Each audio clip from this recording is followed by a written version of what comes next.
Cuando hablamos sobre el origen de la vida, podemos pensar acerca de las teorías evolucionistas y creacionistas, pero nosotros debemos considerar que existen datos científicos que dirigen también el origen de la vida a partir de materia inorgánica.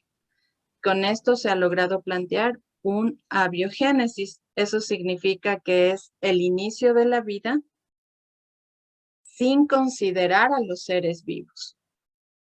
Y debido a esta situación es que vamos a explicar acerca de cuáles son estos datos científicos, qué resultados se obtuvieron.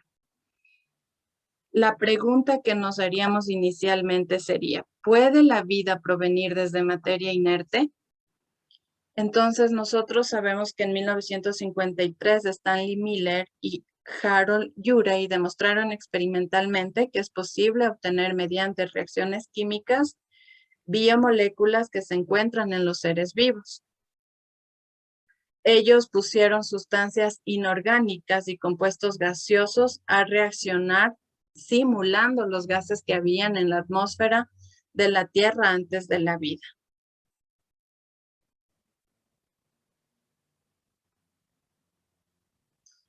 ¿Cuál fue el experimento de Miller y Urey? Entonces, experimentalmente en el laboratorio, simularon las condiciones de nuestro planeta Tierra con los elementos gaseosos que tenían en equipo de laboratorio, ¿no? Entonces ellos pusieron gases como el metano, el amoníaco, el dióxido de carbono y el vapor de agua, entre otros gases. Además, también con la simulación de los rayos que habían en ese entonces, pusieron ellos estos gases también a descargas eléctricas. ¿Qué es lo que hicieron? Sometieron los gases a las descargas eléctricas, lograron también simular el ciclo del agua y luego de 7 días o de una semana obtuvieron sustancias orgánicas. Entre ellos estaba un aminoácido importante llamado glicina, ya que este aminoácido forma parte de las biomoléculas que se encuentra presente en todos los seres vivos. Entonces, este experimento es muy importante porque a partir de materia inerte, como fueron los gases, el vapor de agua, ¿no? Sometido a condiciones como las descargas eléctricas, ellos lograron obtener una biomolécula que está presente en las células de todos los seres vivos. ¿Se podría replicar este experimento en el laboratorio? La respuesta a esta pregunta es que sí es posible hacerlo, pero para esto es necesario disponer de todos los materiales que se necesitaron a nivel del laboratorio. Además también de tener acceso a sustancias químicas utilizadas. Por ejemplo, aquí está una lista en donde están las sustancias y reactivos que se usaron y los materiales. Entre sustancias y reactivos tendríamos el gas metano, el hidrógeno gaseoso, el amoníaco en gas, dióxido de carbono, el vapor del agua y el agua. Y en materiales y equipos se usaron balones de destilación, matras de vidrio, condensador de vidrio, electrodos de tungsteno, generador de corriente para simular las descargas eléctricas, los tapones, mechero Bunsen, mangueras, tubo de vidrio, codos de vidrio y un equipo de cromatografía en capa fina. Siempre que se disponga de todos estos materiales, entonces sí es posible volver a replicar el experimento en el laboratorio. ¿Cómo fue? ¿Qué es lo que se hizo entonces? Se colocó en un balón de destilación agua que era calentada constantemente a través de un mechero Bunsen. Esto simulaba el océano o el agua del planeta Tierra y se creó la condición para que pueda existir el ciclo del agua. Entonces, el mechero calentaba el agua, esta se evaporaba, subía y luego bajaba la temperatura a través del condensador de vidrio, simulando la lluvia, que volvía a formarse en estado líquido y regresaba al agua del planeta. En el balón de acá, en otro balón, se colocaron los gases que estarían presentes en la atmósfera antes de la vida. En este caso, el metano, el amoníaco, el hidrógeno. Aquí se colocaron los electrodos de tungsteno quienes desprenderían descargas eléctricas a estos gases en la presencia del ciclo del agua, ¿no? En presencia del vapor del agua, para simular las condiciones que existían en ese entonces en la Tierra primitiva. Este experimento era continuo, el vapor del agua circulaba, los electrodos funcionaban constantemente y al cabo de 7 días se logró obtener una sustancia de color rojizo. Esta sustancia se la separó, se la obtuvo en un matraz de vidrio para hacer un análisis químico a través de la cromatografía de capa fina. Y ahí es en donde en esta cromatografía se logró identificar sustancias como la glicina, entre otros productos, ¿no? Pero lo más importante que nosotros recalcamos es la glicina, porque este ya es un elemento importante que está en todas las células de los seres vivos. Así se haría el experimento en el laboratorio. ¿Cuáles fueron las reacciones químicas que se dieron? Pues fueron 2 fases. Químicamente tenemos esta primera fase en donde todos los compuestos o la materia inerte reacciona.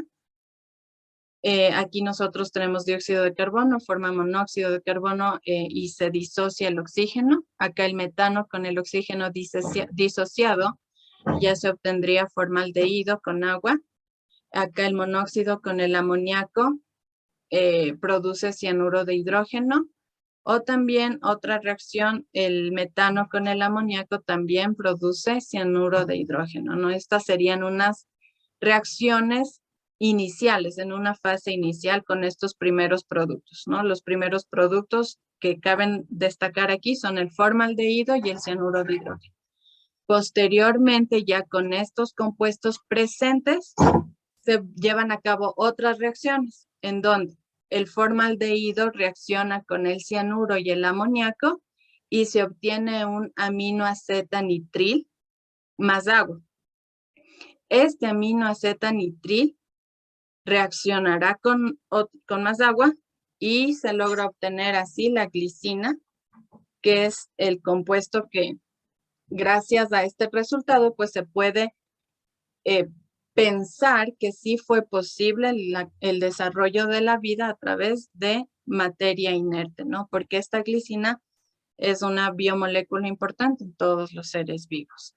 Vamos a hacer un análisis cuantitativo de estas reacciones que se dieron en el experimento. Aquí un ejemplo de cálculos modelos de lo que se usó para poder a continuación ver las cantidades que están presentes en estas reacciones, ¿no? Entonces hemos hecho cálculos como cálculo del peso molecular, de la cantidad en gramos, dependiendo de la cantidad de moles y de la cantidad de moléculas.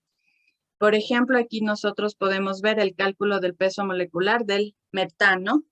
Para nosotros poder obtener el peso molecular del metano, nosotros analizamos los átomos presentes en el compuesto y su cantidad. Por ejemplo, en el metano hay un carbono y 4 hidrógenos. Al revisar el peso molecular o atómico de cada elemento, nosotros sabemos a través de la tabla periódica que el carbono tiene 12.01 gramos y el metano el hidrógeno 1, como son 4 átomos, serían 4 gramos. Por lo tanto, el peso de esta molécula, de este compuesto, sería la suma de esto, que sale 16,1 gramos. Para calcular la masa a partir de moles de un compuesto, se realiza lo siguiente. Vamos a hacer el ejemplo de 3 moles de hidrógeno, ¿cuántos gramos tendría? Entonces, necesitamos el peso molecular del hidrógeno, del compuesto que está aquí. Como es H2, su peso sería 2 gramos. Y realizamos la transformación. Entonces, en 3 moles de hidrógeno, ¿cuántos gramos? Nos sale que existen 6 gramos de hidrógeno. Y ahí para el cálculo de moléculas, nosotros usamos el número de Avogadro. Vamos a revisar el ejemplo de cuántas moléculas hay en 2 moles de agua. Nosotros sabemos en teoría que una mol de cualquier sustancia siempre tiene 6.022 por 10 a la 23 moléculas de esa sustancia. en este caso del agua. Por lo tanto, hacemos la transformación de las 2 moles de agua con el dato teórico a moléculas y obtenemos un valor de 1.2 por 10 a la 24 moléculas de agua. Estos son los cálculos que se han analizado en las reacciones químicas del experimento y que vamos a revisar los resultados obtenidos. La primera reacción, en donde se disocia o se descompone el dióxido de carbono. Entonces, aquí nosotros presentamos una tablita de resultados de cuál es la relación en reacción, tanto en masa, en moles y en moléculas. Entonces, como se puede ver en la reacción, todas las sustancias son una mol. En el caso del oxígeno, pues tenemos que se disocia un átomo.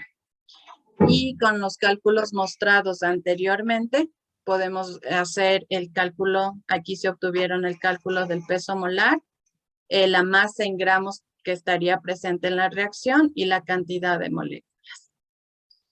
Acá tenemos de la reacción de metano-oxígeno en el que se obtiene formaldehído.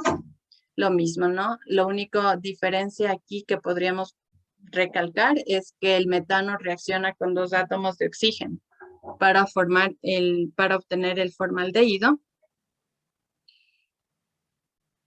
Y aquí están, ¿no? Como se explicó anteriormente, todos los cálculos, ¿no? En esta reacción está reaccionando una mol de metano, 2 átomos de oxígeno para producir una mol de formaldehído, una mol de agua. Aquí sus respectivas cantidades en gramos y en moléculas. Acá es una reacción en donde se forma el cianuro de hidrógeno a partir de monóxido de carbono.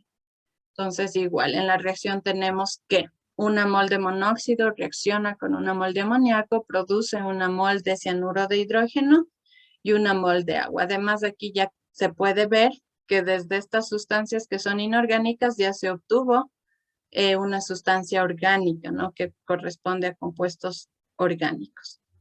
Y sus cantidades en gramos y en moléculas, ¿no? Como aquí son una mol, pues todas serían 6.022 por 10 a la 23 moléculas.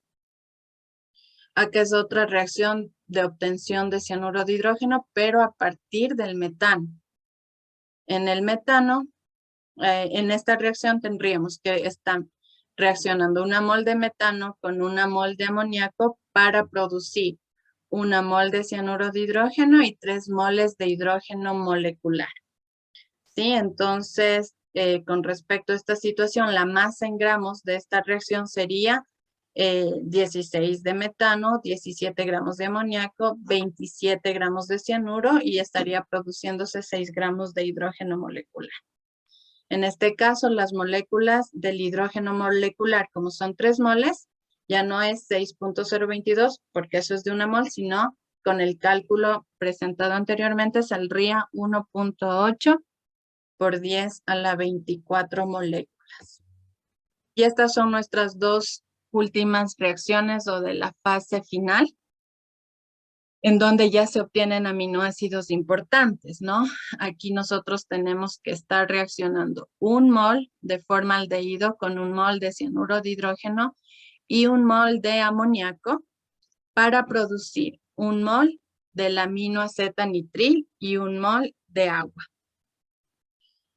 Este compuesto pues ya es más grande, su peso molar es de 56 gramos, ¿no? Y como son un mol, pues todos tendrían 6.022 por 10 a la 23 moléculas.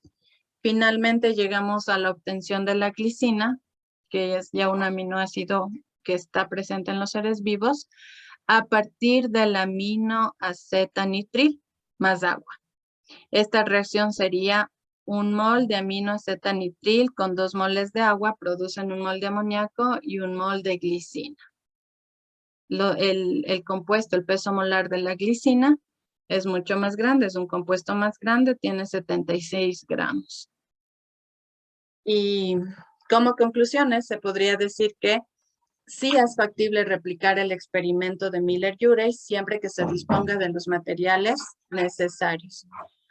Otra conclusión es que con este experimento queda demostrado la obtención de una biomolécula ¿sí? Que está presente en los seres vivos a partir de materia inorgánica o inerte. Por lo tanto, existe la posibilidad de que la vida haya iniciado en consecuencia de una evolución química.